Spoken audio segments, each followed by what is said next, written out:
मुझे यहाँ कहते हुए बहुत अफसोस होता है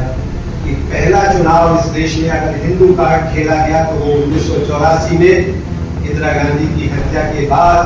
10,000 सिखों की नृशंस हत्या करने के बाद लड़ा गया, और जिसमें पूरा आरएसएस कांग्रेस पार्टी के साथ शामिल था, और जिस चुनाव में बीजेपी को सिर्फ 2 सीटें हासिल हुई थी और उसके नेता अटल बिहारी वाजपेयी का चुनाव हार गए थे। उत्तर प्रदेश सरकार ने कानून बनाया कि जो विरोध करेगा उसे न सिर्फ गिरफ्तार किया जाएगा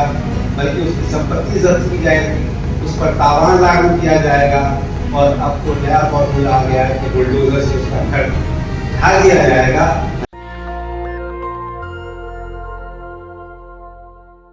इमरजेंसी की बरसी के मौके पर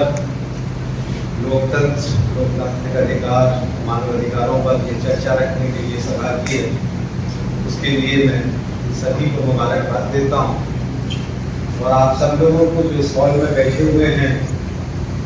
ये जानते हुए भी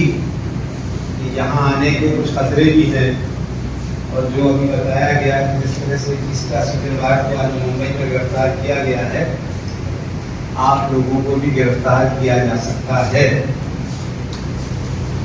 इसके बावजूद आप लोग आए हैं तो आपकी हिम्मत की बात है। मैं शुक्रगुजार हूँ डॉक्टर साहब का, उन्होंने मुझे आप लोगों के बीच बोलने का मौका दिया, यहाँ आने की दावत दी। मुझे नहीं मालूम कि उनकी जो उम्मीदें मुझसे थी या हैं, मैं उस पर खरा उतर पाऊंगा या कोई ऐसी बात आप लोगों के बीच कह पाऊंगा जो आपको मालूम नहीं है, तो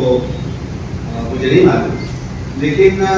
कुछ चीज़ें हैं, कुछ चीज़ें ज़ाती तजर्बे की बुनियाद पर, और कुछ चीज़ें जो सूरत हाल इस वक्त इस मुल्क में खड़ी हुई है और जिस चिंता हम सबको साथ रही है। दोस्तों,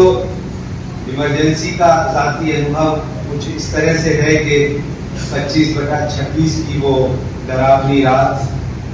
जब इस देश में आपातकाल लागू किया गया, तो मेरे मरहूम वालिद भी उसका शिकार हुए, और रात के अंधेरे में वो निकल करके गए, और अगले 3 महीने तक ये पता नहीं था कि वो किस जेल में है, और 19 महीने उन्हें वीसा और DIR के तहत इमरजेंसी में कई जेलों में रहना पड़ा। और उस बीच, जो कि मैं बहुत छोटा ही था, बच्चा ही था, ये महसूस किया कि हमारे करीबी रिश्तेदारों ने भी हमसे मिलना जुलना बंद कर दिया, समाज के आम लोगों की तो बात छोड़ दीजिए।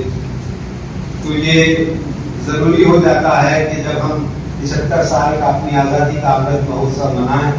तो उसमें लोकतंत्र पर जो बदनुमा दाव था, इमरजेंसी 1975 से लेकर 77 तक 19 महीने 20 महीने, उसको भी हम याद करें, और आने वाली नस्लों को और मौजूदा नस्लों को बताएं कि वो इमरजेंसी क्या थी, जिसमें ना कोई अपील, ना कोई वकील, ना कोई दलील। नंदिता जी यहाँ मौजूद हैं, उनका पूरा जीवन एक मिसाल है ह्यूमन राइट्स के लिए करते हुए, और मैं तो जब भी उनका नाम आता है उनको सलाम करने में भी चाहता कि पूरी जिंदगी जिस महिला ने अपनी वक्त कर दी मानवाधिकारों को लड़ने के लिए,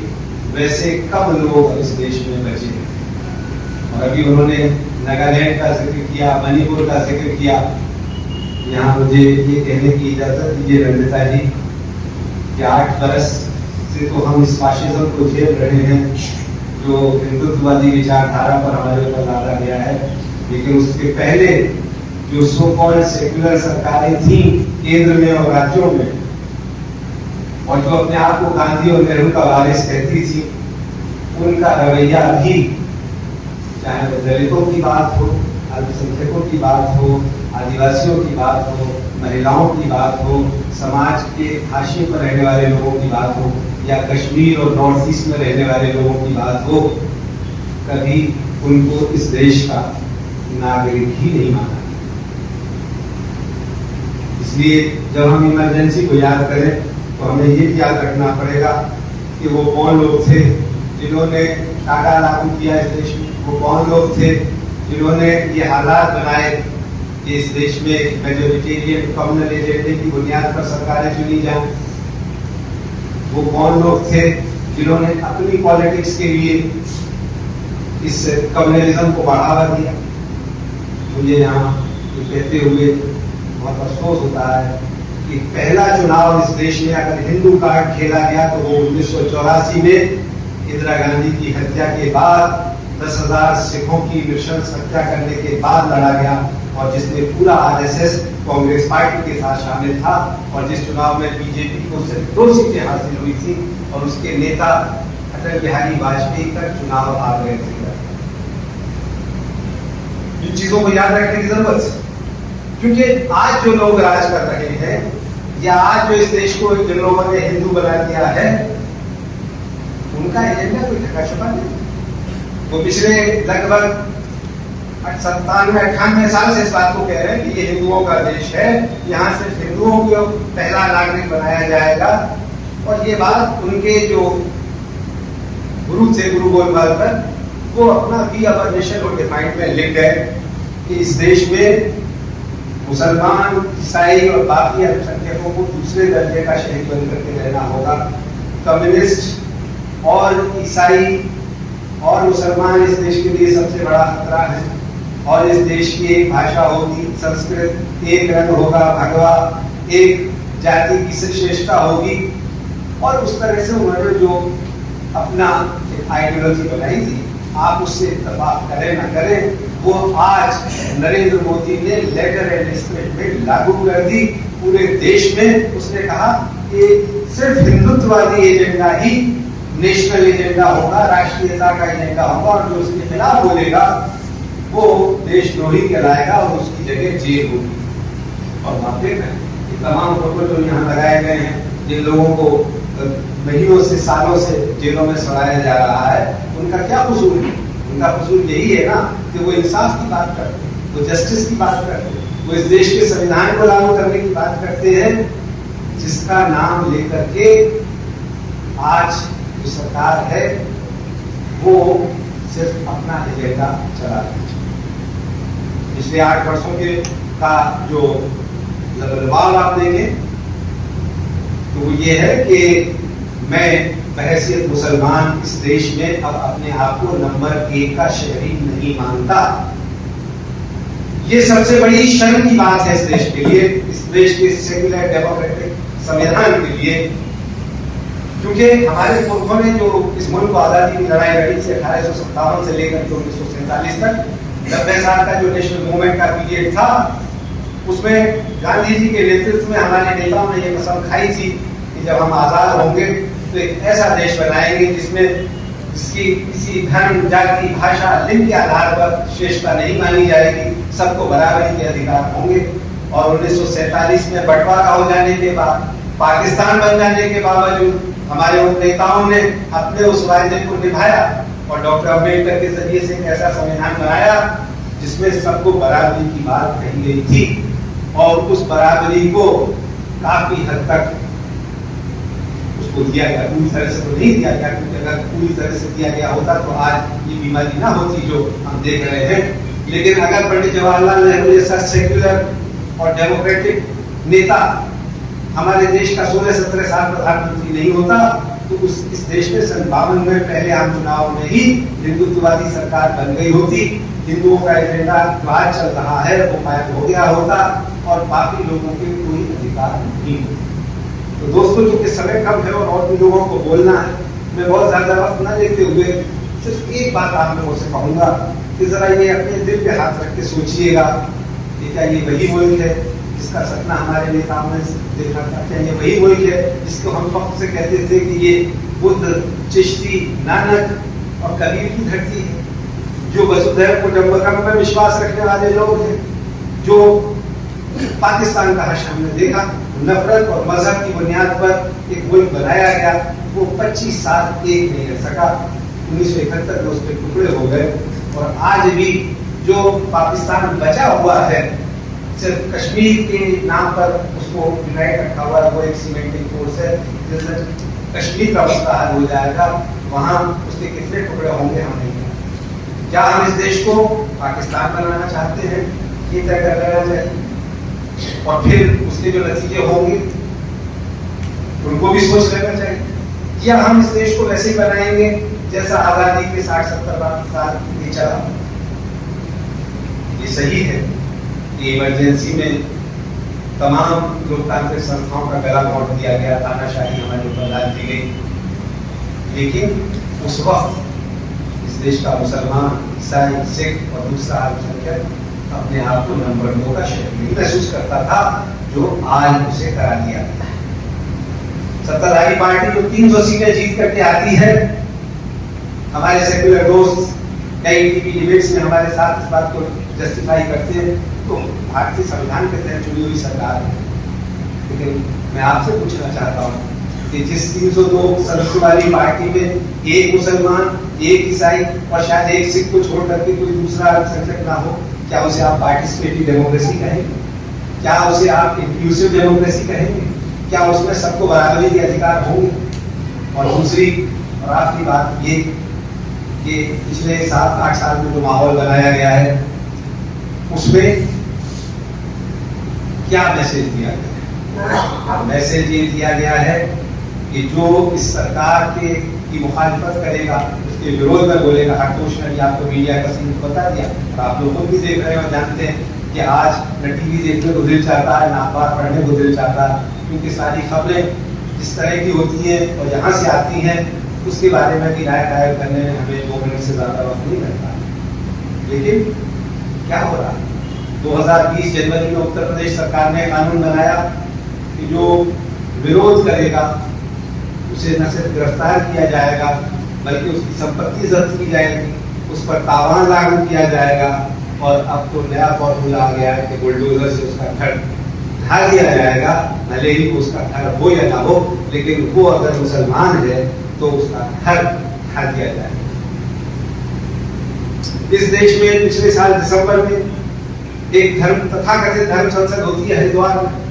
और उसमें बड़े बड़े साधु सन्यासी इकट्ठे होते हैं और वो कहते हैं कि इस देश में कत्लेआम करेंगे, हम मुसलमानों का जेनोसाइड करेंगे, नरसंहार करेंगे। मैंने 1 महीने इंतजार किया और उसके बाद सुप्रीम कोर्ट में जाकर के PIL जाएगी कि क्या हम इन लोगों को टॉलरेट कर सकते हैं विद इन इंडियन कॉन्स्टिट्यूशन, क्या इनके खिलाफ कोई कार्रवाई नहीं होनी चाहिए? तो वो शख्स जिसने सबसे ज्यादा जहरीले भाषण दिए जो आज भी कर रहा है, उसने कहा मुझे कई राज्यों के मुख्यमंत्री और कई केंद्रीय मंत्री पैर छूते, मेरा कोई बात भागा भी नहीं कर सकता। और जब उसे पुलिस पकड़ने गई तो कहा कि तुम मारे जाओगे, और बमुश्किल तमाम जब सुप्रीम कोर्ट ने थोड़ा इंटरवेंशन किया तब उसको जाकर के जेल जाना पड़ा, लेकिन कुछ दिनों बाद उसकी जमानत हो गई। क्या हो गया है? क्या हम बिल्कुल मर गए? इतनी खामोशी तो इमरजेंसी में भी नहीं थी, तब भी कुछ लोग थे जो सड़कों पर आए थे, तब भी कुछ लोग थे जिन्होंने विरोध किया था। कुलदीप नैयर जैसे पत्रकार जेल गए थे, कई लोग स्नेहलता रेड्डी से लेकर अहमद वारसी तक जेल में मारे गए, लॉरेंस फर्नांडिस की टांग तोड़ दी गई जेल के अंदर। आज हम में से कोई इस देश में धारा 370 जो कश्मीर को जोड़ने वाला एक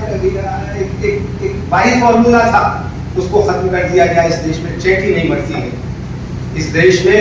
अयोध्या के ऊपर सुप्रीम कोर्ट के फैसले की मोहर लगती है और ये कहा जाता है कि अब खामोश हो जाना चाहिए, मसला हल हो गया। एक ऐसी जबरदस्त, यानी 22 दिसंबर 1949 को जो मूर्तियां रखी गई थी जिसकी FIR अभी भी रिकॉर्ड्स में मौजूद है, वो भी गलत। 1 फरवरी 1986 को जिसका ताला खोला गया वो भी सही। 6 दिसंबर 1992 को वो दिन दहाड़े ढा दी गई तो वो भी सही। उसके ढा देने वालों पर मुकदमा चला, उन्हें बाइज्जत बरी कर दिया गया, वो भी सही। और सुप्रीम कोर्ट का फैसला आ गया और मुसलमान से कहा जा रहा अब तुम्हें संयम से काम लेना होगा। इस देश की मेजॉरिटी कम्युनिटी के दिल को ठंडक पहुंचाने के लिए जरूरी है कि आप खामोश रहें। दोस्तों, इस मुल्क में सेक्युलरिज्म, डेमोक्रेसी, माइनॉरिटीज की, मुसलमान, ईसाई और सिखों की जरूरत नहीं, ये आप सब लोगों की जरूरत है और ये आप लोगों को सोचना पड़ेगा,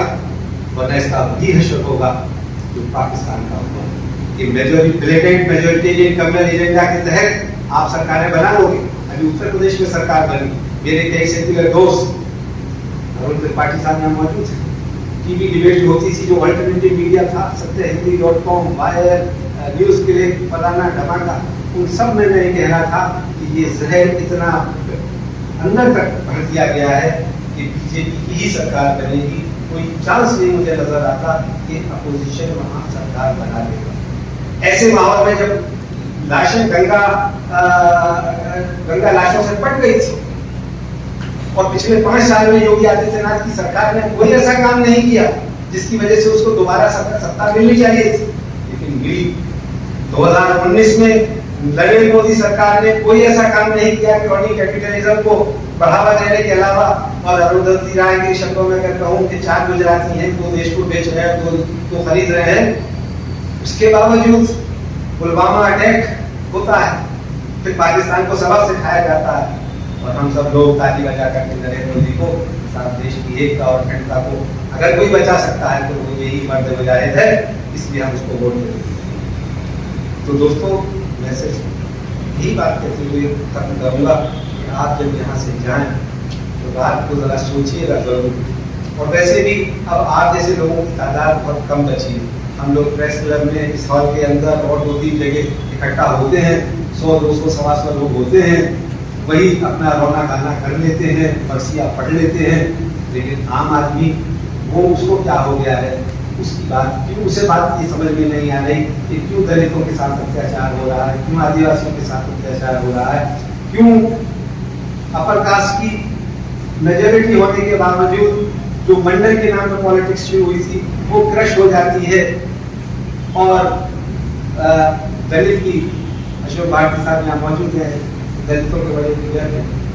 क्यों दलित और पिछड़ा इन्हीं के पीछे चला करता है आखिर क्या मुझे, और क्यों आज नेहरू का नाम लेना अपराध हो गया है, क्यों राष्ट्रीय आंदोलन की बात करना अपराध हो गया है। आज स्कूल में बच्चों से पूछा जाता है कि महात्मा गांधी कौन, तो वो जवाब देता है कि जिसे नाथुराम गौडसे ने गोली दी। जहाँ गौडसे को ग्लोरीफाई किया जा रहा हो, इससे ज्यादा शर्मनाक बात हम लोगों के लिए नहीं हो सकती। इसलिए जब हम इमरजेंसी को याद करें, उसकी जुल्म ज्यादतियों को याद करें, उसके मुकाबले में तो आज लगता है कि इमरजेंसी को कर सकते। अगर इस वक्त इन हालात में हमें रहना है तो शायद हमें वो इमरजेंसी ज्यादा मंजूर होती, बस इसके यहाँ सिविल वॉर की पूरे हालात तैयार कर दिए गए। मैं मेरे मुंह में खाक, मैं उस वक्त से डरता हूँ कि कहाँ से इस मुल्क में चिंगारी फैलेगी और वो कहाँ जा करके रुकेगी। हमने देखा है अरब कंट्रीज का हाल, सीरिया, जॉर्डन, टर्की, इन सारे देशों में, इराक, अफगानिस्तान, क्या हुआ, किस तरह से चीजों को खतरनाक लेवल तक ले जाकर के छोड़ दिया गया, और वहाँ आज बच्चे जो है वो बिलक रहे हैं, उनको न पानी पीने को पानी है, न दवाई है, न खाने को अनाज। तो बस मैं एक बार फिर आप सब लोगों को इस मौके पर मुबारकबाद दूंगा कि आपने हिम्मत का काम किया, अपना विरोध जताने के लिए आप आए। ये कल किसी अखबार की खबर नहीं होगा, ये किसी टीवी चैनल की भी खबर नहीं होगा, मुझे मालूम है, लेकिन अगर इस हॉल में बैठे हुए लोग ये अज़्म कर लें, ये इरादा कर लें कि हाँ हमें अपनी उस खोई हुई विरासत को फिर से वापस लाना है, जो 2014 से पहले जिस तरह से ये देश चलता था, तो नामुमकिन कुछ भी नहीं है। बहुत बहुत शुक्रिया। नेशनल दस्तक की आपसे गुजारिश है कि अगर इसको बचाना चाहते हैं तो नेशनल दस्तक को सब्सक्राइब करने के लिए रेड कलर के सब्सक्राइब बटन को दबाएं, फिर बेल आइकन की घंटी दबाएं। नेशनल दस्तक को बचाने के लिए बहुत जरूरी है कि हर खबर को शेयर करें, लाइक करें, कमेंट जरूर करें।